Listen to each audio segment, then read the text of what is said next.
Bonsoir à tous, bienvenue sur Radio Campus 93.3 pour le Culture Sport Time. On se retrouve ensemble pendant 55 minutes pour parler de l'actu régionale et du sport en général. Comme vous le voyez, on a un petit souci technique puisque la musique ne se lance pas. Notre jour de chance, la musique de l'ordinateur ne se lance pas. C'est génial, hein. Donc bon, on va faire sans. On va se débrouiller comme ça. Grave. Ce soir, autour de la table, Mathis. Bonsoir tout le monde et on embrasse les fans du Barça qui ne sont pas là ce soir. Et Thomas. Bonsoir à tous. Qui nous accompagnera ce soir. Et puisque Adrien et Ced nous ont quittés depuis mardi dernier. Voilà. Adieu. On va commencer directement avec la chronique régionale, cette fois-ci de Mathis. Ah oui, on n'a pas de son du coup. Eh ben non, du coup on n'a pas de son, donc tu démarres direct. Est-ce que tu voudrais pas démarrer par l'ASM par hasard? Allez, on peut y aller. Qui a remporté un titre européen, c'est assez rare quand même pour l'ASM de remporter un titre. C'est le 3e en Challenge Cup, donc la petite Coupe d'Europe, donc si vous êtes plus foot, c'est la Ligue Europa, on va dire. Ouais, en gros. Oui, en gros, ça. Oui. Après 99, 2007 et donc 2019, ça revient à égalité avec les Harlequins, donc qui en ont gagné 3 aussi. C'était donc ce week-end à Newcastle vendredi soir, face à La Rochelle, 36-16. Alors juste la petite fausse note, c'est la blessure de Morgan Parra qui est sûrement out jusqu'à la fin de la saison. Qui est out 6 à 8 semaines. Ouais. C'est, rupture du ligament... Ressort tes cours d'anat. Tibio-fibulaire. Exact. Je peux pas te confirmer parce que j'en sais rien. Mais c'est ça, c'est entre la fibula et le tibia, comme après, son nom l'indique. Adrien me disait que, autre nouvelle, le préparateur physique Philippe Gardin va rejoindre La Rochelle.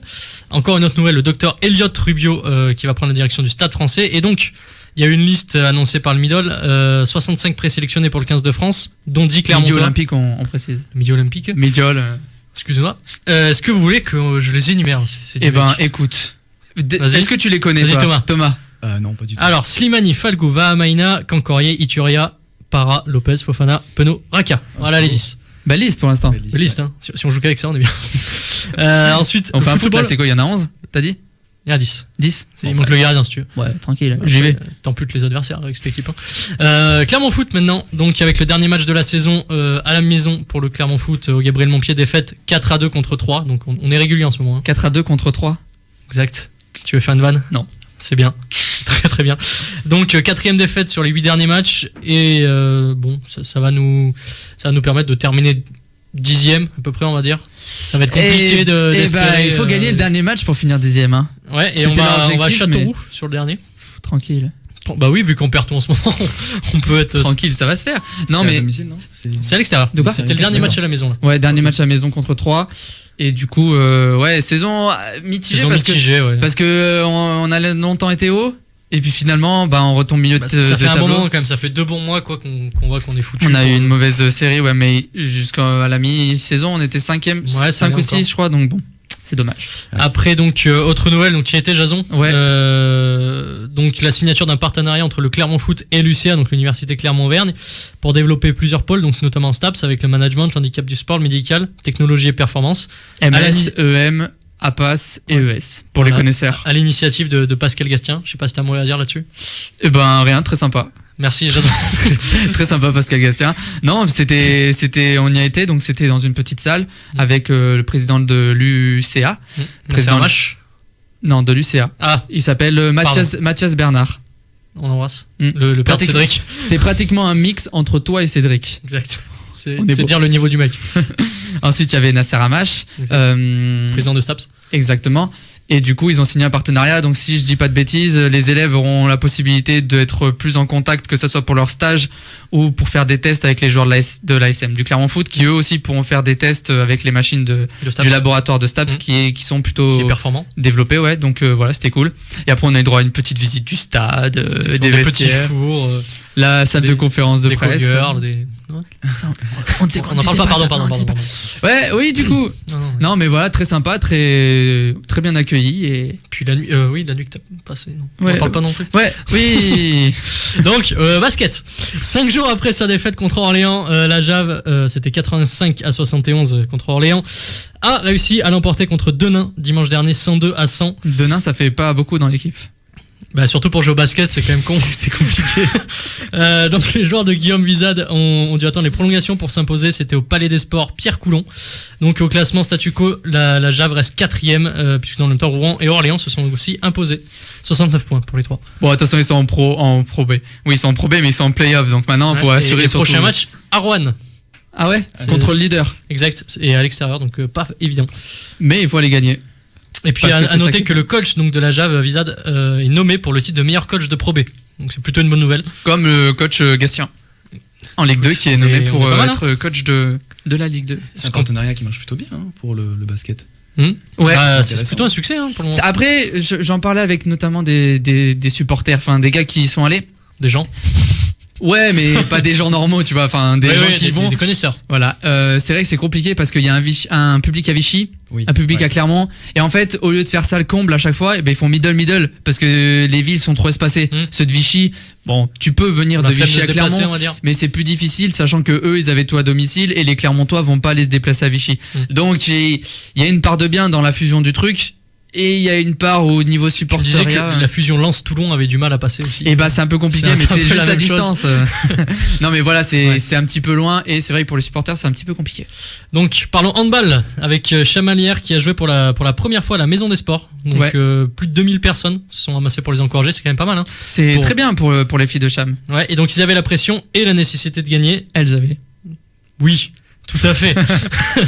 Elles ont réussi à s'imposer donc 34-25 et il reste 2 journées et si elles sont de 2 victoires, elles seront promues en division 2. Voilà. Donc Donc c'est bien pour le C'est handball. plutôt pas mal. Hein. Tu suis le handball toi un petit peu Thomas? Ah non, pas du tout. Pas du tout. Un peu les matchs de la France. C'est sympa de le lancer là-dessus. J'ai cru, désolé. Parce que tu faisais du handball quand. Oui, un petit peu au collège. Ouais, mais voilà. Rien d'exceptionnel. C'est pour ça. Ouais, Tu non. vois, c'était pas ma Il a réflexion. tapé dans un ballon quoi. Tu te rappelles la fois où tu m'as mis une reprise de volée dans les lunettes? Ah, vrai ça part en intimité là, excusez-nous. Mon gars, Bad joke. j'étais dans le gymnase. T'as failli mourir. Le ballon de handball arrive. Thomas, bon, on va pas dire que c'est le plus grand joueur de foot, mais bon, pour viser une tête, tu vois, il fallait le faire. 10 mètres de moi, il me balance, mais la volée de sa vie, je la prends, mais pleine tête, les lunettes arrachées et tout. Tu te rappelles pas? Non, pas du tout. Je suis Ça l'a déçu. vachement marqué Je suis n'empêche. déçu. Bah moi ça m'a marqué et puis bon j'ai Mais encore t'as la une trace marque quoi. encore, Ouais, ouais. voilà mais. Est-ce que, vu qu'on est dans le mode bourrin, on parlerait pas rugby Eh ben allez. avec Histoire qui, Non mais c'est bien de se confier tu vois un petit peu de temps en temps. Mais bah, t'as raison, hein. ouais. T'as eu une enfance difficile, on peut le dire. On va en parler d'ailleurs dans la deuxième partie de l'émission. Donc, pour la 2e saison de suite, Histoire va disputer les 8e de finale de Fédéral 2. Donc, ils ont validé leur billet en dominant Per Orad. Vainqueur, ouais, du... oui. Vainqueur du match aller, donc ils ont fini le boulot au stade du Mât avec une victoire 26-22 face à des Landais qui n'ont rien lâché, comme dirait Adrien. Courant maintenant. c'est pas bien ça tu sais c'est pas bien ce que tu fais hein. Courant de nos amis Cédric, donc il s'était incliné au match aller à domicile contre Orthez 13-14. Mais ils se sont inclinés au match retour à Orthez 37-12. Oui. Bon, alors Cédric nous avait dit qu'il y avait moyen. Il n'y a pas eu moyen finalement. On embrasse quand même Céd. Beau parcours de Cournot, il nous disait, puisqu'il jouait le maintien à la base. Et donc ils ont quand même réussi à arracher les playoffs. C'est quand même très très bien. C'est très bien. Il faut y aller progressivement. Exactement. Eh oui. Donc voilà pour cette chronique régionale. Eh ben écoute on va enchaîner sans transition. Bah ouais, vu qu'on n'a pas de son. jingle. Génial. Avec ta chronique historique. Bah, oui, Puisqu'on on a va voulu parler un petit peu des clubs anglais qui ont truster les Coupes d'Europe là. exactement avec 4 clubs en finale de Coupe d'Europe. Donc Des champions Ligue Europa, C'est ouais. propre. voilà, C'est propre. Liverpool, Tottenham en Ligue des Champions et Chelsea, Arsenal, Arsenal. Chelsea, c'est propre comme dirait Thomas. Et du coup, on va s'intéresser. Alors c'est au club de Londres. londonien. Au club de Londres. Voilà, il y en a beaucoup. Tu nous les as tous fait ou pas? Parce que genre il y Alors a- non. Alors attendez, vous allez voir comment ça va être fait. Déjà, il y a 13 clubs professionnels à Londres. Ce Est-ce qui que est vous énorme. êtes capable de me les citer? Alors là, il y a petit quiz, Jason. on fait chacun notre tour en. On commence Bon par après, la- ça va vite. Je sens que bon, vous en avez pas. Vas-y. Alors, je Vas-y, sais Thomas. qu'en Barclays Premier League, il y en a 6. Oui. C'est possible. Arsenal, Chelsea. Attends, chacun son tour. Bah, il a dit Arsenal, Chelsea déjà. Arsenal, Chelsea. Ok, d'accord. Tottenham. Franchement, c'est bien vu. Vas-y, Thomas. West Ham. West Ham, bien vu. Aston Villa. Non, c'est Birmingham, Aston Villa. Je confonds. T'as déjà Euh, perdu, rentre chez toi. Y a pas Millwall? Est-ce qu'il y a Millwall? Oui, Millwall. Division 2. Après, Trois divisions. Je vous ai dit 13 clubs professionnels, hein, pas forcément Oui, dans bien l'élite. sûr, Hein. C'est à Thomas là, non? Ouais. Ouais. Fulham. Oui, bien Ah vu. bien joué. Jason. Alors je Il vais y en a peut-être des dire- évidents que vous avez pas Je cités. vais Hein. peut-être dire une grosse bêtise, mais j'aurais dit West Bromwich. Non, c'est Birmingham aussi, tu comprends les débuts. Mais en fait, vous savez pourquoi? J'ai regardé Peaky Blinders il y a pas longtemps, donc j'ai regardé toutes les Pensez vidéos au de tennis, Birmingham. les gars, pensez au tennis. Wimbledon. Exactement. L'AFC Wimbledon. Mais ça, c'est 4ème div, c'est loin. Mais je vous ai dit professionnel. Ouais, c'est vrai. Allez, il nous en reste là un qui est Crystal en. Palace. Crystal Palace, voilà. Il est bon, il est Quand bon. même. Il est meilleur que toi, hein, je m'inquiète pas pour toi. Largement là. Je peux pas l'émission que toi. Un club qui est souvent représenté par 3 lettres. 3 lettres. Q. QPR. Exact. Ok. Bon, il vous en manque, alors attendez, 1, 2, 3, 4. 4, il vous en manque. C'est 4 de quelle division? Alors, c'est pas en première. C'est pas en première. C'est compliqué là. Charlton, Brentford, Rotherham. Barnet et Leyton Orient. Ah ouais, d'accord. Voilà, donc Bon, bon, pas facile. je pense qu'il valait mieux vous les dire parce que. Bah, disons qu'il faut qu'on T'allais révise. peut-être pas nous les Thomas sortir, était pas mal. Moi, j'étais pas mal nul. Donc, si tous les clubs, déjà première anecdote, si tous les clubs faisaient le plein donc dans leur stade à Londres, ça ferait plus de 350 000 personnes le même week-end. C'est quand même pas mal, hein. C'est l'équivalent de la ville de Nice. La référence. Donc, ça fait la 5e ville de France quand même, hein. Donc c'est pas mal. C'est vrai. Alors, 13 clubs anglais, 13 clubs londoniens pour 21 titres de champion. C'est à peine plus que Manchester United au final. Donc, on voit que. Ah oui, Manchester United est au-dessus. Bah J'ai non, pas ça finalement, parce parce que 21. Mais c'est 21 titres. Bah, malheureusement, c'est que 3 clubs qui les ont remportés. Donc, on peut en jeter déjà 10 à la poubelle, entre guillemets. Donc, c'est clair. Arsenal, Chelsea et. Bah, Tottenham. Bien vu. Donc, on va principalement s'intéresser à ces 3-là. Donc, d'abord, palmarès. Donc, on va comparer ces 3-là pour élire le plus grand club de Londres. Donc, palmarès, Arsenal en championnat, c'est 13 championnats contre 6 pour Chelsea, 2 pour Tottenham. Dont un, on s'en rappelle, invincible. Exact, on va en reparler. En Cup, encore 13 pour Arsenal et 8 pour Chelsea et Tottenham. Mm. Donc là, c'est pas mal quand C'est même. pour ça qu'il y a plus rien parce que 13 c'est maudit et ils arrivent pas à C'est décoller. peut-être pour ça. Hein. C'est peut-être pour Ils vont ça, peut-être hein. rester 150 ans comme ça. Alors, Coupe d'Europe, Comme Arsenal Liverpool. en a gagné 2. Donc la C2 et la C3. Tottenham en a gagné 3. Donc la C2 et 2 fois la C3. Et donc Chelsea en a gagné 3, 2 fois la C2 et. Bah, mais merci de la réaction, les gars, la Ligue des Champions. J'étais parti Non, sur mais autre si vous chose. êtes pas intéressé par ça. J'étais vraiment parti sur autre chose. Ouais, non, mais c'est pas grave. Ok. Donc, au niveau national, on peut dire avantage Arsenal. Au Ouais. niveau international, plutôt Chelsea, vu qu'ils ont gagné la Ligue des Champions. On s'en rappelle. Avec Voilà, la tête de 2012, Drogba. ouais, exact. Et donc, on va maintenant les comparer sur un autre niveau. C'est le mieux classé en championnat dans l'histoire. Ah non, t'as pas fait ça. J'ai fait ça. Et donc, dans toute l'histoire de plus de 130 ans, Alors, Arsenal. tu veux que je te dise un petit truc? Vas-y. C'est totalement mon quiz de fin. Donc, bon, bah, on va balancer. Je sais T'inquiète. pas, tu vas me dire si c'est vraiment ça. Mais Arsenal a été le mieux classé 58 fois des clubs Ah, de mais Londres. dans ce sens-là? Donc voilà, c'est pas exactement la même chose. C'est je bon. pense. Ok. Donc Arsenal était 58 fois le club de Londres le mieux classé en première ligue. Tottenham 22, donc c'est quand même la moitié moins, voire encore moins. Chelsea 21. Et quel est le quatrième à votre avis club londonien le mieux classé? Millwall. Non, Ah, je suis resté sur c'est Millwall. encore les 3 lettres. C'est QPR. voilà. Ah Vous avez ouais. pas envie de me le dire 6 fois. On a eu besoin de 40 ans, plus de 40 ans, pour attendre qu'un champion soit de Londres, puisqu'il a fallu attendre 1931 avec Arsenal, donc Ok. pour avoir un club londonien champion.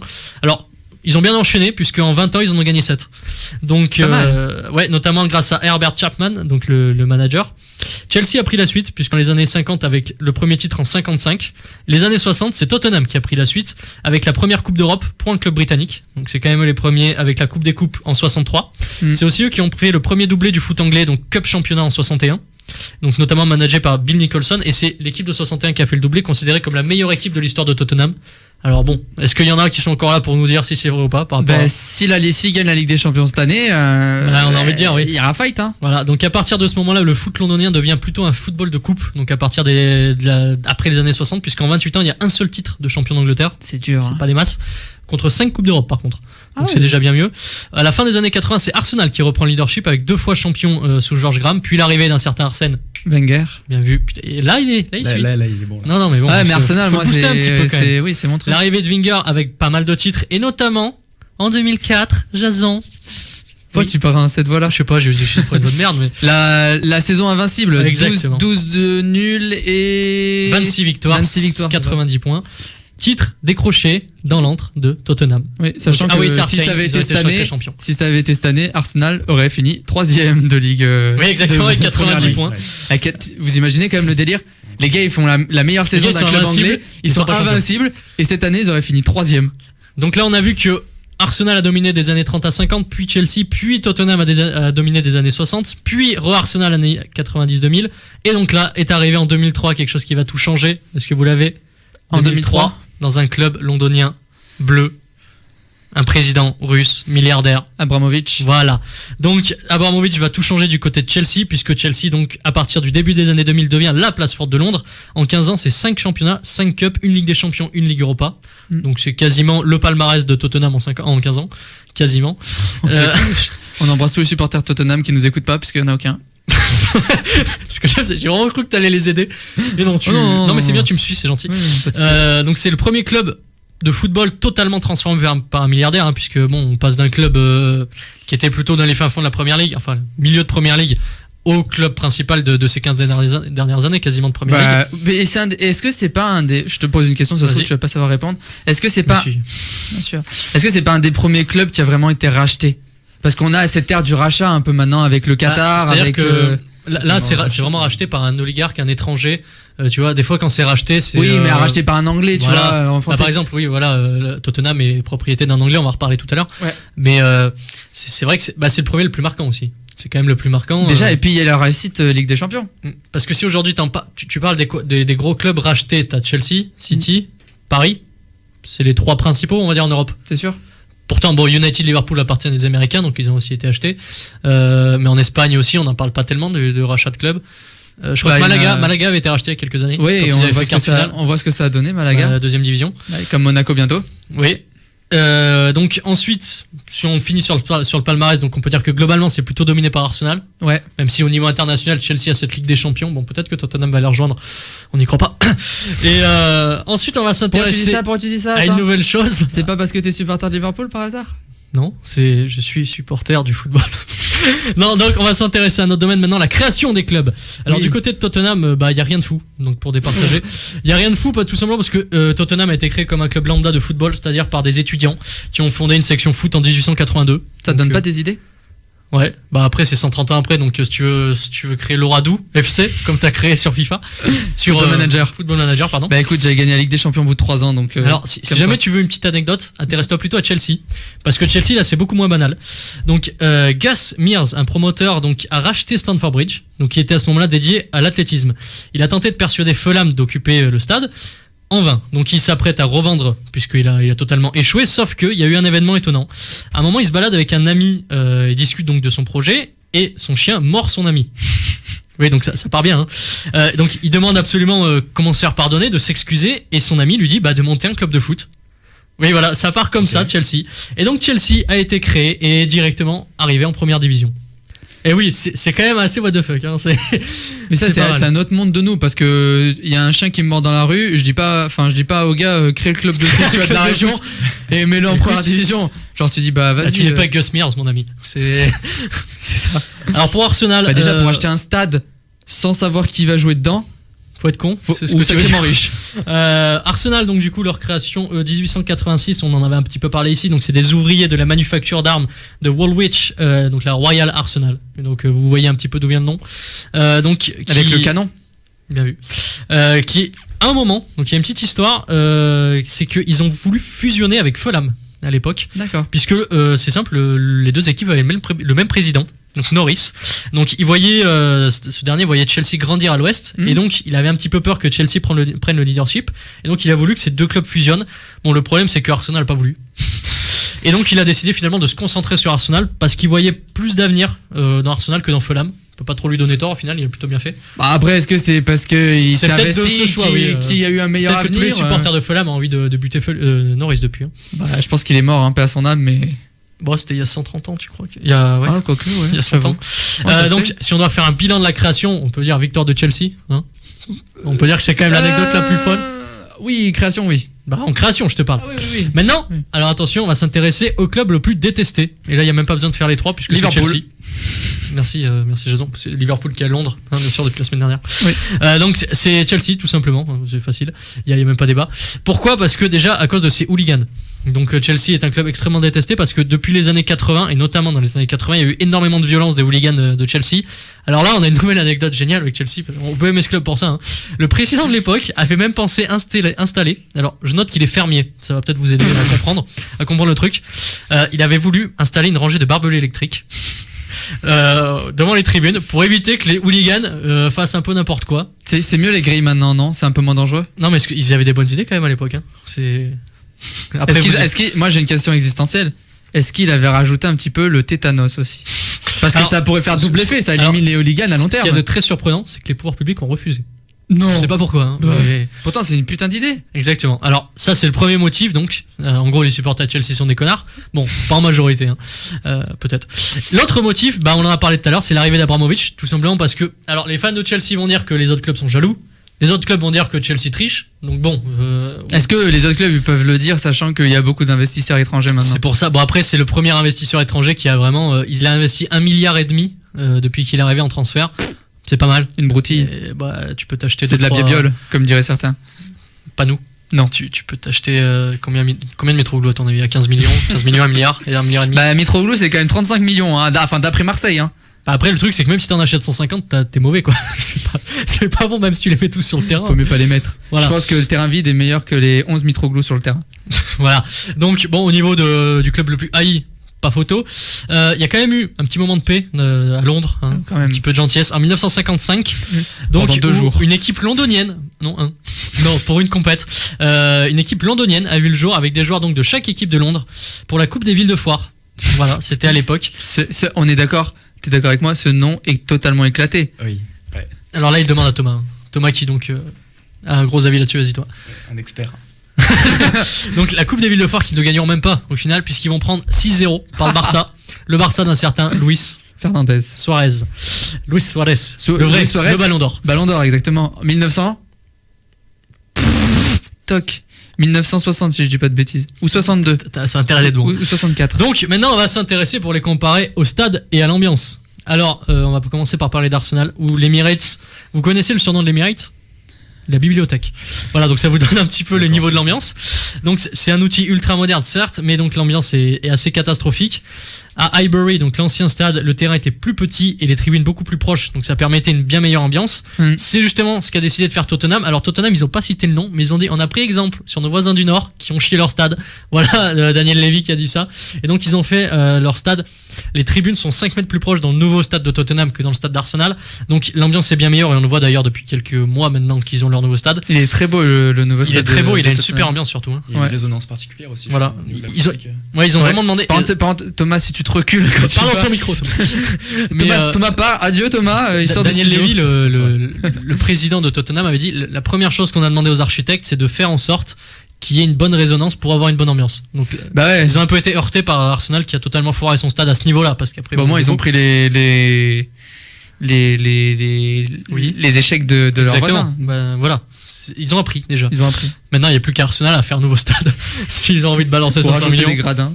Voilà, donc du côté de Chelsea, ils vont avoir un nouveau stade dans quelques années. Bon, alors bon, Stamford Bridge, c'est quand même un stade où il y a une bonne ambiance, on va dire entre les deux. C'est beau, Stamford Bridge. C'est Tu l'as plutôt pas un beau visité, toi?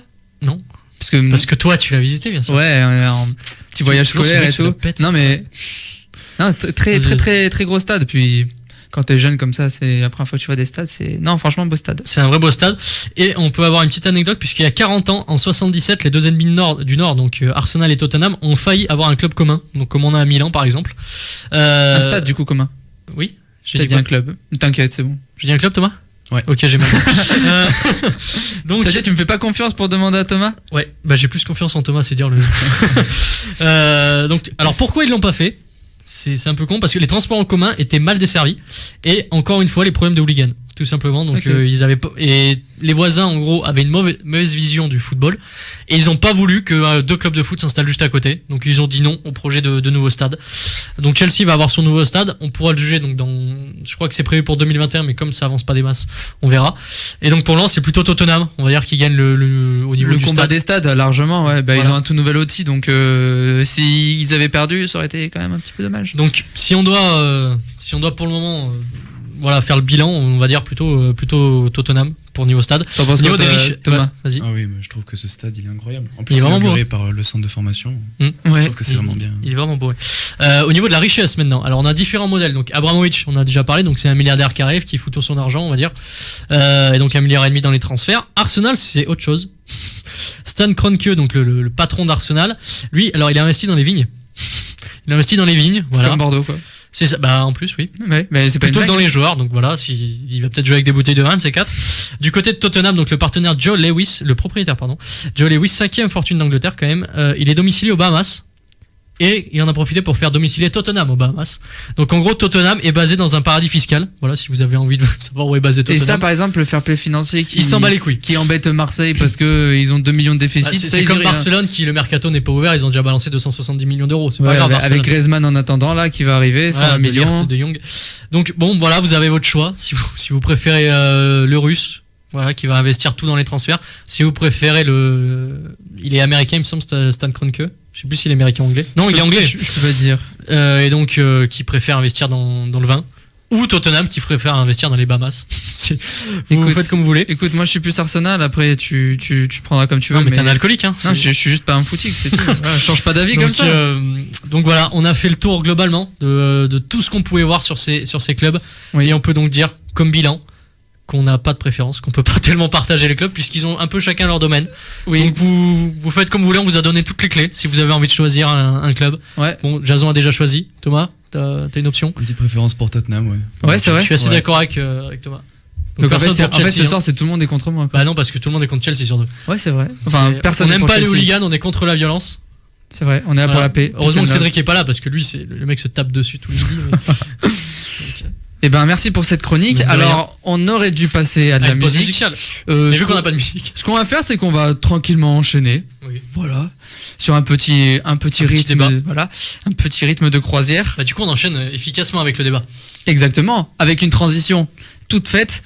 Comment expliquer la réussite des clubs anglais cette année en Ligue des Champions et en Ligue Europa notamment? C'est ta question là, on y va direct. Ah bah, allez-y, les gars. Vas-y, Thomas, t'as. Moi, je pense le niveau d'investissement de la première ligue a clairement explosé avec les droits télé. C'est vrai. Après, je sais Donc, pas. premièrement, financièrement déjà. Financièrement, ouais. Ouais, parce Principalement, que, je alors, je veux pas dire de bêtises, mais je crois que Huddersfield, qui a eu 18 points sur la Touchera saison, 105 millions. Ouais. 105 millions. Et Ouais. Liverpool numéro 1, 173 millions. C'est vrai, Devant City. Ah ouais? Parce qu'en fait, ça se joue sur 3 choses, donc ton classement final. Donc en gros, le 20e touche moins que le 19e, etc. Ce qui est logique. Ensuite, une répartition générale, donc ils ont une part que tout le monde a, je crois que c'est 79 millions de livres. Donc tout le monde, voilà, peu importe ton classement, Ah ouais, a d'accord. cette répartition. Et Ok. ensuite, la troisième chose, c'est combien de fois tu as été diffusé par les D'accord. deux chaînes anglaises, donc BT et Sky. Et donc Liverpool a été diffusé 29 fois en direct et City 26. D'accord. Donc ok. c'est là-dessus que Liverpool gagne 2 millions par rapport à City. 2 millions pour 3 diffusions, c'est Bah, rentable. en hein. fait, ils ont peut-être gagné 4-5 millions, ils en ont perdu un peu vu qu'ils sont moins bien classés. Ouais. Donc de 4-5 millions, ça tombe à 2 millions. Voilà. Donc après, pour expliquer tes différences, on peut quand même dire déjà que les deux clubs qui réussissent le plus, donc Liverpool et Tottenham, vu qu'ils sont en Ligue des Champions, c'est des clubs qui ont une dynamique sur plusieurs années. Klopp, ça fait 4 ans qu'il est là. C'est plus, c'est sûr. Pochettino, ça fait 5, il me semble. Et ça fait un petit moment déjà Ça qu'il fait un j'aurais moment, dit 5. donc J'ai c'est pas le. deux entraîneurs qui connaissent parfaitement leur équipe, qui ont construit leur équipe. Et au final, si tu regardes en Europe combien d'entraîneurs sont là depuis 4-5 ans, t'as Guardiola, ça fait 2. T'as Emery, il vient d'arriver.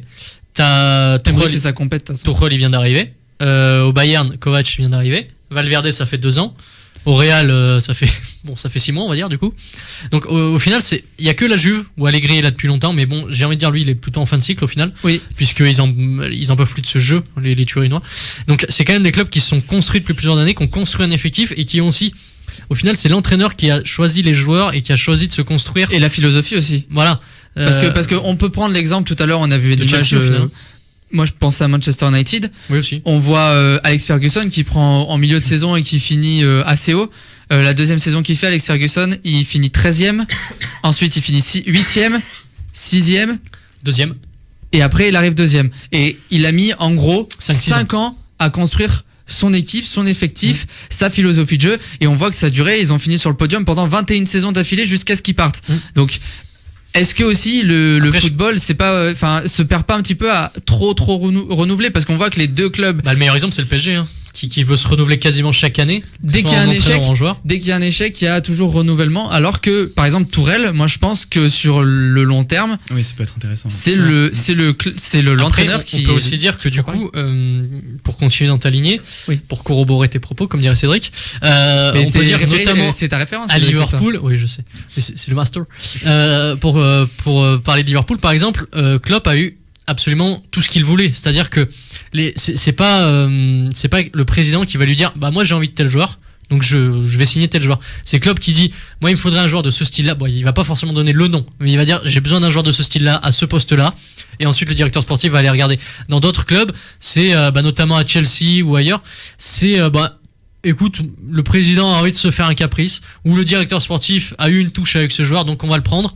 Et je crois que c'était à Nantes où l'entraîneur de Nantes, Valdemar Kita, avait limite dit C'est pas j'ai appris. l'entraîneur, c'est le président, mais oui. Non, l'entraîneur alors comment c'est Alilovic.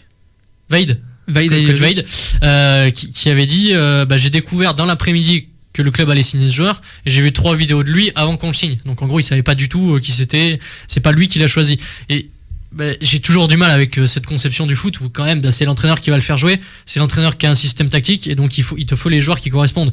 Et ça, Liverpool et Tottenham le font quand même très bien. On va dire que pour moi Chelsea et Arsenal c'est différent.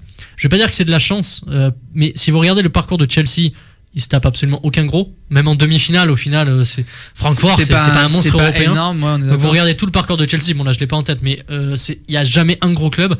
Et je me souviens toujours de la finale de Ligue Europa de Liverpool, bon parce que je suis un peu plus ce club, mais ils se prennent Séville en finale, Villarreal en demi, Dortmund en quart, United en huitième. Ils se sont pris que du lourd tout le long. C'était une vraie Ligue Europa pour le coup. C'était une Ligue Europa, presque Ligue des Champions. Si vous regardez là ce qu'a fait Chelsea, ils se sont pris aucune grosse équipe. C'est Francfort la plus grosse équipe. Arsenal, c'est un peu la même chose. Bon, c'est Valence la plus grosse équipe. Valence c'est pas mal, mais au final on a vu qu'ils ont pas du tout fait le poids. Du coup, vas-y. Naples. Ouais, mais le truc, c'est que Naples se casse totalement la gueule en ce moment. Autant Naples était formidable en début de saison, on l'a vu en Ligue des Champions. Naples n'a pas envie de jouer la Coupe d'Europe, j'ai l'impression. Bah, ils ont envie de jouer rien du tout parce qu'au final, Si, même le en championnat. champion. Ouais, mais en championnat, ils se cassent la gueule aussi. C'est juste qu'ils n'y arrivent pas. Mais je veux dire, à Naples, en début de saison, je suis sûr qu'en interne, l'objectif de Naples, c'est gagner le championnat, point. Bah, le truc, c'est qu'en Ligue des Champions, il fait vraiment un très bon parcours. Au final, ils se font éliminer à la différence de but par Liverpool. Et derrière, j'ai l'impression qu'il y a un naufrage total parce qu'ils sont totalement arrêtés de jeu, que ce soit championnat ou coupe. Hein, On peut ou quand même- Ligue des Champions. Hein. On peut quand même en parler. Le parcours des deux finalistes de la Ligue des Champions se joue sur des détails en poule. Aussi, oui, parce que Tottenham passe à l'arrache à l'Inter. se qualifie contre le Barça à la 85e sur un but de Lucas Moura. Et Liverpool, tu viens de le dire, se qualifie à la différence de but. Donc Voilà. c'est Après, et au final, on les retrouve là. Est-ce que aussi il y a Liverpool, pas c'est une semi-rage parce qu'on va dire ils ont joué un 16e de finale contre Naples où en gros ils les recevaient. Fallait qu'il y ait soit par but 2 buts d'écart, soit 1-0. Et au final, ils ont gagné 1-0. Donc il fallait. ils ont pas non plus. Alors le groupe était très difficile, C'était pas large, j'accorde, on est bien d'accord. mais c'était pas large. Est-ce que aussi il y a cette grinta là que par exemple des clubs français ont pas, ou peut-être cet aspect j'ai rien à perdre dans le sens où par exemple Tottenham comptait pas aller en finale de la Ligue des Champions. Non. Et Liverpool était peut-être plus concentré sur le championnat que la Ligue des Champions, et quitte à en lâcher un, ça aurait plus été la Ligue des Champions. On voit qu'au final, heureusement qu'ils l'ont pas lâché. Quoi. Après, ce qu'on voit aussi, c'est que le moment où il faut être bon, et on le dit chaque année, c'est quand même plutôt février, mars, avril. C'est ces moments-là. C'est là que Paris craque. C'est là que Paris est pas là. Et c'est vrai qu'en France, à chaque fois, quand on parle de même Lyon qui bat City, limite on a l'impression qu'ils ont fait la peur de l'année. Oui, Lyon a fait un bon match contre City, mais City a été nullissime à l'aller et au retour. Et au final, c'est vraiment dans ces huitièmes là qu'il faut être. Et au final, si tu prends les huitièmes, Paris est bon à l'aller, Qatar au retour.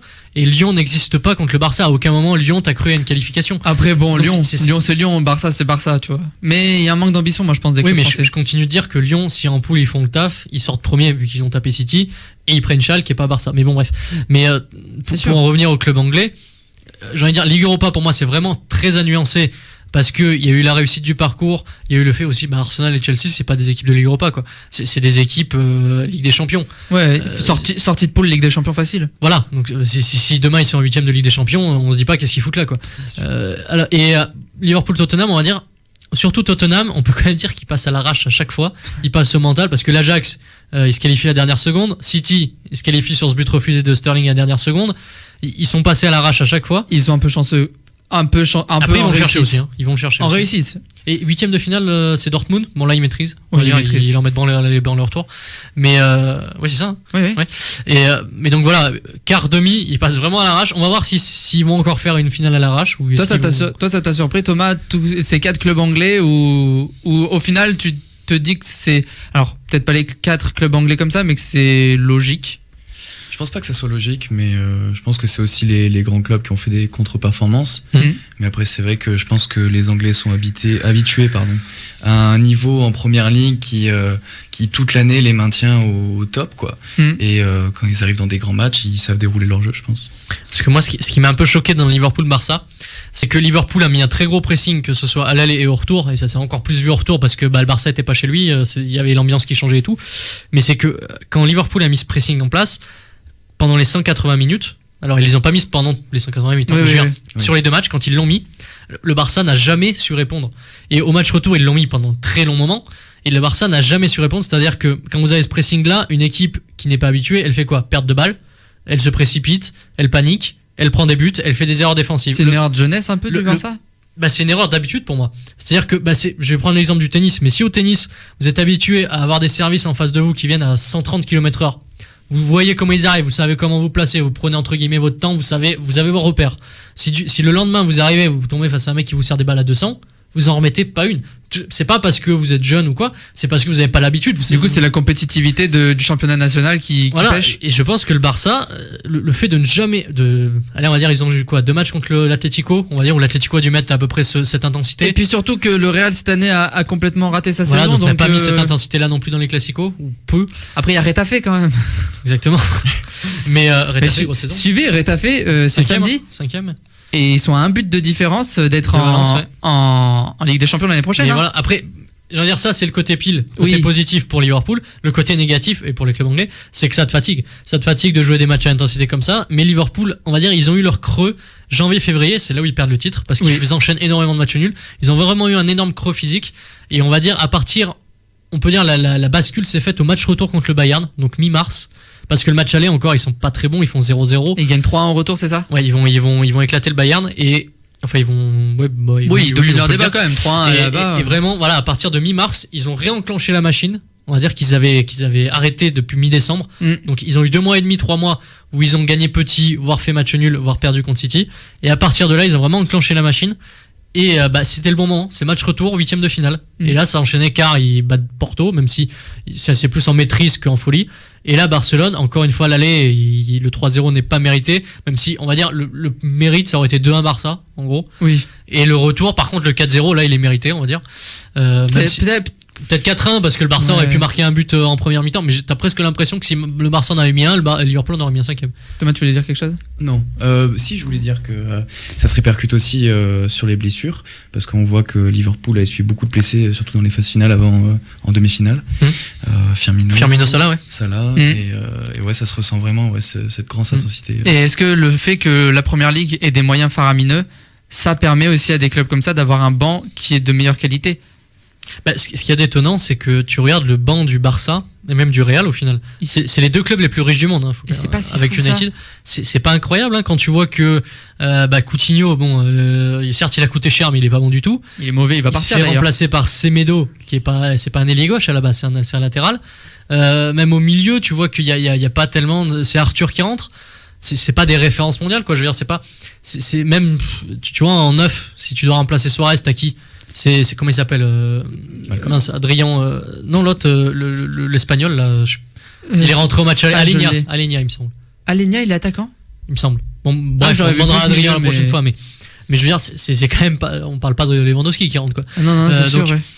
Quand tu vois le banc, c'est quand même incroyable que ces clubs-là, je crois qu'ils ont 680 millions d'euros de budget. Ils ont le budget illimité s'ils veulent. Voilà. Il faut juste qu'ils se fassent gaffe au fair play financier, mais sinon ils font ce qu'ils veulent. Et Liverpool justement a créé cet effectif. Et quand tu regardes le banc, t'as des mecs comme Oxlade-Chamberlain qui revient. Lovren, on pense qu'on veut, mais bon en défense il peut dépanner. Il n'y a pas d'erreur de casting. Voilà. Même un Shaqiri qui a été pris un peu à l'arrache sur une relégation de stock il y a un an. Le gars il rentre, il fait une. Alors bon là pour le coup il est titulaire. Deuxième mi-temps il a fait une mauvaise première mi-temps, mais sur l'année et sur les 2 ans qu'il est là, il fait quand même le taf pour un remplaçant. Donc c'est quand même quelque chose de beau. Coup de pied arrêté aussi. Ouais, parce qu'il a une très très bonne patte. Intéressant. Très très bonne patte. Bon pied gauche. Quelques petits un petit truc aussi qu'on peut rajouter, Hazard qui s'en va au Real. Ça peut impacter la saison de Chelsea quand même, sachant que Chelsea n'a pas de recrutement. Ils vont avoir Pulisic, c'est lui qui va le remplacer puisqu'il leur heureusement. Et il peut être très très bon lui. Oui, mais est-ce qu'on pourrait déjà dire que la saison de Chelsea l'année prochaine c'est fini? Enfin, c'est fini pour le titre, je parle. Peut-être. Ouais. Après, on a vu il y a non, on va peut-être pas en parler. Le fait que City soit potentiellement éliminé de Coupe d'Europe. Alors ouais, parce que finalement ils auraient pas respecté le fair play financier. Mais bon. Et finalement ça pourrait se faire que pour dans 2 ans, parce que là en gros c'est trop court d'ici août pour faire toutes les procédures, donc ça pourrait se faire que l'année prochaine. Mais juste pour dire que l'UEFA a vraiment envie de les sanctionner. Ils ont vraiment pas du tout apprécié non seulement la première fois que City fasse les cons avec le fair play, mais en plus quand l'UEFA a demandé en gros a demandé a demandé à City de s'expliquer. Oui. En gros City c'est un peu foutu de la gueule de l'UEFA en sortant des excuses qui n'avaient pas de sens, donc ça a encore moins plu à l'UEFA. C'est peut-être le problème aussi d'un club sans histoire, c'est qu'il n'y a pas de valeur, mais finalement c'est le président qui fait ce qu'il veut quoi. C'est la mentalité du président, alors que tu vas dans des clubs comme Liverpool ou United, c'est quand même la mentalité du club qui est... Et d'ailleurs, un des premiers trucs après le titre, c'est la première chose qui a été dite, c'est que l'enveloppe allouée à Guardiola était de 230 millions pour cet été. Alors qu'il a déjà une énorme équipe et alors il a besoin de remplacer quoi? Juste ceux qui partent? Bah oui, et tu te dis 230 millions, bon si tu veux, hein, mais enfin, on verra s'il l'aimait, hein, ça se trouve il va rien dépenser. Hein. Ouais, mais bon. On va enchaîner avec un petit débat. Alors on n'a pas beaucoup de temps. Est-ce que tu veux pas faire juste le débat VAR du coup pour un débat plus court? Si, on est d'accord. La VAR qui a été introduit il y a pas très longtemps dans le football. Ouais. Qui vient progressivement. Thomas, peut-être. Tu penses quoi des effets de la VAR? Est-ce que ça rend le match plus juste depuis qu'elle est en place, ou est-ce que pour toi il y a quand même une forme d'injustice et que finalement c'est pas une si bonne idée que ça? Alors moi je pense que personnellement c'est une bonne idée. Ouais. Il y a des points positifs et négatifs. Les points positifs, oui, on peut dire que ça rajoute une justice à certains matchs de football, parce qu'on peut voir que c'est quasiment utilisé à chaque match de nos jours. Les points négatifs, plus pour les joueurs sur le côté sportif, quand on voit qu'une décision met 5-10 minutes à se tenir, il faut que les joueurs s'arrêtent de jouer, donc ça peut mettre un coup au physique, surtout s'ils doivent repartir sur des gros sprints à la fin.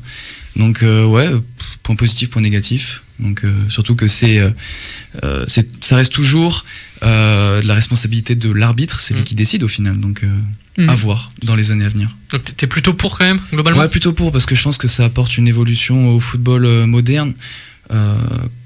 On a trop eu de souvenirs d'injustice dans le foot, et je pense que c'est une manière d'améliorer les choses. C'est sûr. Après, est-ce que le fait de combattre l'injustice, ça rend un petit peu de l'injustice? On a pu le voir. Alors moi je suis pas pro parisien ou quoi, mais la Mat Kipembe, elle se siffle jamais. Et on la siffle. Est-ce que le fait de vouloir rendre trop de justice, au final, ça crée un peu d'injustice? Le problème pour moi, c'est ce terme de justice dans le foot. C'est-à-dire que je vois pas où elle existe, pardon. Parce que en fait, au final, c'est une décision d'un être humain. Donc, j'ai envie de dire comme si vous allez. C'est subjectif quoi qu'il arrive, quoi. Voilà, je veux dire, comme quand vous allez voir un juge, il y a des juges qui se plantent quand il condamne quelqu'un ou quand il ne le condamne pas. Il se trompe. C'est pas pour autant qu'il est con ou quoi. Il s'est planté. Oui. Là, l'arbitre, il prend sa décision, et j'ai envie de dire la vidéo, parce que des fois on dit c'est la faute de la vidéo. Mais c'est pas la vidéo, c'est un film. Hein. C'est le mec qui est derrière et qui regarde. Je veux dire, tu lui donnes en fait des outils. Après, est-ce qu'il sait s'en servir? C'est comme si toi je te donne une Ferrari et que tu vas la planter dans un arbre. Bah oui, mais bon, c'est pas de la faute de la Ferrari, c'est toi qui savais pas la conduire, t'avais qu'à pas la prendre. C'est sûr. Ce que je veux dire. Ouais, je vois. Belle métaphore, bravo. Pour une fois que j'en place une bonne. C'est vrai. Mais non, mais voilà, ce que je veux dire, c'est que si le mec qui regarde se plante totalement, tu disais sur la main de Kimpembe, certains vont dire qu'il se plante d'autres plats, mais j'ai envie de dire, là, c'est l'arbitre pour moi qui se plante, pas la vidéo, et tu peux t'en prendre à l'arbitre. Pour moi, le gros problème, c'est que ce que j'aimerais, c'est que les arbitres, notamment sur des cas très litigieux comme ça, viennent en conf de presse et disent j'ai pris telle décision parce que je pense que ça, et à la limite, même s'il s'est planté, il dit écoutez, moi j'ai pris cette décision, mais je pense que finalement j'ai revu encore et je me suis planté. Quand t'as des millions de personnes qui te regardent, c'est très difficile d'assumer, même si c'est une belle qualité. Oui, mais le truc c'est qu'il assume pas, il se fait insulter de tous les côtés, l'arbitre. Et il assume, l'arbitre aussi. Il assume, il se fait insulter aussi. Mais au moins il aura assumé. C'est-à-dire qu'au moins il y aura une justification. Par exemple, le mec qui siffle la main de Kimpembe, t'as aucune justification. C'est-à-dire en gros tu sais pas pourquoi il la siffle. Si le mec il dit moi je trouve qu'elle est décollée, je trouve que le ballon, la main va au ballon, etc. Il te donne des arguments. Après tu peux dire ces arguments sont mauvais, mais il t'a expliqué pourquoi. Après tu peux dire t'es con, on vient plus arbitrer. Mais au moins il t'aura dit pourquoi. Après là tu peux le juger au moins sur des choses, mais c'est vrai. Comprendre sa décision. Après oui, tu parlais de la longueur. C'est vrai, le City Tottenham par exemple, avec le but de Sterling à la dernière minute, tu mets un petit peu de temps, et en plus certains vont te dire que ça enlève de l'émotion, et c'est vrai que moi j'étais vraiment pro vidéo, et ça me gêne parce que plein de fois dans les matchs de Ligue des Champions t'as l'arbitre qui va checker la vidéo et tu te dis putain il va annuler le but, et t'étais content ou triste à la limite, parce que après ça fait des rebondissements. Le sport c'est de l'émotion, tu vois. Si tu veux, je pense que après, les supporters de City, t'as vu la tête de Guardiola, il y a eu 12 morts de crise cardiaque depuis le début de la VAR. C'est un peu ça le souci. Et après le truc c'est que ça amène quand même de la justice au final, parce que Sterling était hors jeu, et ceux qui disent ah ouais mais c'est pas bien parce que au final les supporters de City tu leur enlèves cette émotion, et certains ont défendu le fait que il vaut mieux garder cette image et toutes les émotions, limite qu'il y ait une injustice. Le problème c'est que t'oublies les supporters de Tottenham. Bah oui, clairement. Tottenham eux ils ont eu la montée inverse quoi. De toute façon le foot c'est un sport de cruel, et il y a une équipe qui se fait avoir, et une équipe qui gagne et qui est heureuse. Donc dans tous les scénarios dramatiques comme ça c'est obligatoire. Donc, moi je comprends pas cet argument de dire ah ouais mais t'enlèves la joie à City. Bah oui mais tu la rajoutes à Tottenham, donc au final ça se vaut. Après oui il y a cette longueur, mais bon la longueur je préfère que le mec prenne 2 minutes de plus pour prendre la bonne décision, plutôt que le mec qui se précipite, il a vu 2 pauvres ralentis puis allez, faut même prendre 2 minutes pour une saison complète qui a duré 365 jours quoi. Quand tu vois le City Tottenham c'est à la dernière seconde, donc bon il a le temps, il a rien, au pire limite le fait de casser le jeu ça aide les autres parce qu'ils repartent sur 3 minutes claires. Voilà donc voilà. On va passer un petit quiz parce qu'il est déjà 53. Tu nous le teases depuis des mois ce quiz. Ouais. Mais du coup je sais pas s'il va être bien. J'ai le classement all-time de la Première Ligue. Alors, la Première Ligue, entendre le championnat anglais. Ah, le championnat anglais, ouais, pas depuis 92. Non, championnat anglais. Je veux que vous me citiez. C'est pas, on est face à face? Ouais, vous battez pas, quoi, Ouais, mais duel. Non, mais. Ok. dans l'ordre, alors si possible du classement ou la place, Oui. chaque équipe avec du coup, c'est tous les points cumulés en première Oula. division anglaise. Depuis 130 ans, là, depuis 130 ans. Qui est premier de ce classement? Premier. Ah bah, on hésite entre deux, je suppose. United. C'est qui démarre? Je sais pas. C'est lui? Tu United. démarres? United, je veux dire United. Non. Bah, Liverpool. Liverpool. Avec 6833 points. D'ailleurs, j'ai vu que sur les 50 dernières années, ils avaient fait une stat un peu comparable. C'était le meilleur classement. Mm. Et Liverpool était premier avec une moyenne de 3,9. Donc, ils finissaient en moyenne de 3,9. Derrière, je crois que c'était très long. C'était United avec 5 ou 6. Mm. Et etc. Donc, ça Voilà, prouve- pour ça prouve Liverpool. que- voilà. Qui est deuxième? Bah, vas-y, toi. Toi. United, non Non, toujours pas. Toujours pas. Merde. C'est Arsenal? Arsenal. Ouais. Arsenal qui finit deuxième à plus de 120 points d'écart avec. Parce que ce qu'il faut dire, c'est que certes, United a dominé outrageusement depuis les années 90. Mais ça fait un petit moment, ils Mais n'ont c'est- pas été là au début de. Voilà, ça de- n'est du pas un championnat. club entre guillemets historique, c'est-à-dire depuis le début des années 80, 1880. Mm. Ouais. Il y a Et des qui est clubs. Par Arsenal et Liverpool, c'est Voilà. sûr que. Il y a eux des ont clubs fait qui toute sont leur là depuis le histoire. début entre guillemets. Ouais. Qui est troisième? Moi je dirais Everton. Everton, Waouh, qui est troisième. il est bon. Quatrième, Bah là- je sais pas. Tu nous le cites depuis le début. United. oui, United. Ah, putain. Enfin, quatrième United, hein, quand tu vois que c'est le club le plus titré. Cinquième, Cinquième. Est-ce que c'est un club connu aujourd'hui ou est-ce que c'est un club qui est un petit peu vieilli quoi? ils sont plus en première division, Leeds, non? mais peut-être plus pour très longtemps. Bah, t'es pas loin, c'est les autres. Derby County? Non, les autres. Norwich? Millwall? Non. Euh, Ils ont gagné hier. Enfin, Merde, ils ont putain, j'ai gagné pas leur suivi, barrage de playoff hier. Pour l'accession en première ligue. Mince. Putain, mais qui est pas loin? Aston Villa. Voilà. J'allais dire. Voilà. Aston Villa, derrière, ils sont en première ligue. Ils sont en première ligue. C'est haut du panier ou Haut du panier, très très haut du panier. très très haut du panier? Chelsea? Non, Non. Tottenham? non, City. oui. City? City, qui est sixième. Devant, Chelsea? non, Tottenham? oui. Ensuite, il y a. Chelsea? Oui, merci. D'accord. Donc là, on est bon. Ça, c'est le top 8. Ok. Donc c'est, je rappelle, Liverpool, Arsenal, Everton, United, Aston Villa, Manchester City, Tottenham. Après, je vais peut-être vous le dire, puisque on va pas avoir Il y trop a de une temps. surprise en 9ème. Vas-y, on trouve le 9 et le 10 peut-être. Allez, 9ème. C'est Ils sont en première ligue. en première ligue. Deuxième partie de tableau. Alors attends, parce qu'il faut bien réfléchir. Tovin, Ben Arfa, Moussa Newcastle. Sissoko, Newcastle. Bien joué. 10ème. Première ligue ou pas? Non, il y a eu un documentaire sur eux, produit par Netflix. Sunderland? Sunderland, bien joué, en même temps. 11ème. Alors là, Ils viennent de se faire éliminer contre Aston Villa hier. putain, j'ai pas vu ce match. Tu tentes de me le souffler. Non, on sait pas, vas-y. West Bromwich, Ah ouais. qui est 11ème. Tu Après, vois, je c'est vous l'ai vraiment la dit, régularité. Hein, c'est- Blackburn, Ouais. 12ème. Bolton, 13ème, qui vient d'être relégué en Relégué. 3ème division. Très triste pour Bolton quand même. Ouais. Ah, je suis dévasté. Non, mais c'est après le grand club anglais 14ème, Sheffield Wednesday. qui remonte. Attends, non, c'est Sheffield United, qui remonte. 15ème, Wolverhampton. Allez, Wolves, hein, grosse saison cette année. Ouais, 7ème.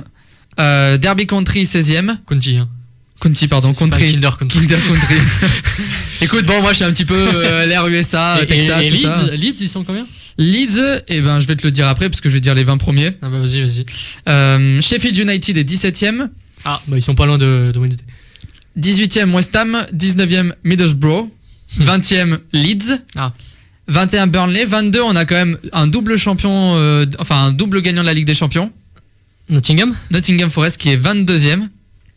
Ouais, tu vois. Ouais. Stoke 23. Birmingham 24. Un champion récent 24ème. Leicester? Leicester. Il est rapide, hein. Preston derrière. Southampton. Huddersfield. Portsmouth. Coventry. Excuse-moi, mais où est Bournemouth? Ils sont pas là. Bournemouth, je vais te dire où ils sont. Les mecs, ils sont 412e. 52ème. Ouais, tu vois. Tu vois 52ème, qui c'est que je peux te dire d'autre? Swansea est 48ème. Watford est 46. Bah, tu vois qu'il y a quand même beaucoup de clubs. Si tu prends les 20 premiers là, t'en as Oui. quoi, la moitié qui sont pas en première ligue? Quasiment. Un tiers, on va Un dire. tiers, un bon tiers, Ouais, un rien. bon tiers.